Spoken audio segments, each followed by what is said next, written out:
তো উনি বলছেন স্যার আমি পুঙ্খানুপুঙ্খভাবে দেখবো যে এটা কেন তার গাফিলতিতে হয়েছে। 6 মাস আগে বলেছি যে আনসারে যদি থাকে, যদি নিরাপত্তা লোক থাকে, আর আমি যদি নিরাপদ না থাকি, তাইলে আমার এরকম ভাবে ইউনিফর্মধারী লোকের দরকার কি? এই ঘটনার জন্য আমরা যারা বিভিন্ন মানুষ ছিল, আমরা প্রচন্ড রকম ভাবে এই ভয়ঙ্কর ঘটনাকে নিন্দা জানাচ্ছি।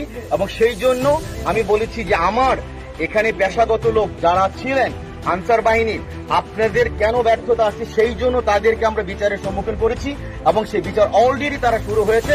এবং আপনারা হয়তো আরো জানবেন যে এটা কেন কিভাবে। এবং আমরা কিন্তু আমি এটা জানার সাথে সাথে আমি আমাদের ঊর্ধ্বতন যারা ছিলেন পুলিশ এবং আমাদের এখানে আর্মির ক্যাম্প কিনে ওনার সাথে কথা বলেছি এবং তার পরবর্তী র্যাব, এর পরবর্তী আমাদের এখানে ট্রাফিক কথা বলেছি। এবং আজকে আমরা সবাই এখানে বসছি, আমরা 11টা থেকে এখন পর্যন্ত মিটিং করেছি এবং ওনাদের সরজনে নিয়ে এসেছি এটাকে আরো কত ব্যাকরণ করা যায়। তবে আমার আপনার সাথে যে কথা বলতে হয়, জুলাই আগস্টের পরবর্তীতে আনসার এর আগে আমরা যেরকম দেখেছিলাম তাদের পেশাগত দক্ষতা এবং তাদের এই নীরবতা আমাকে যেটা আপনাদেরকে শঙ্কিত করেছে, আমাকেও করেছে।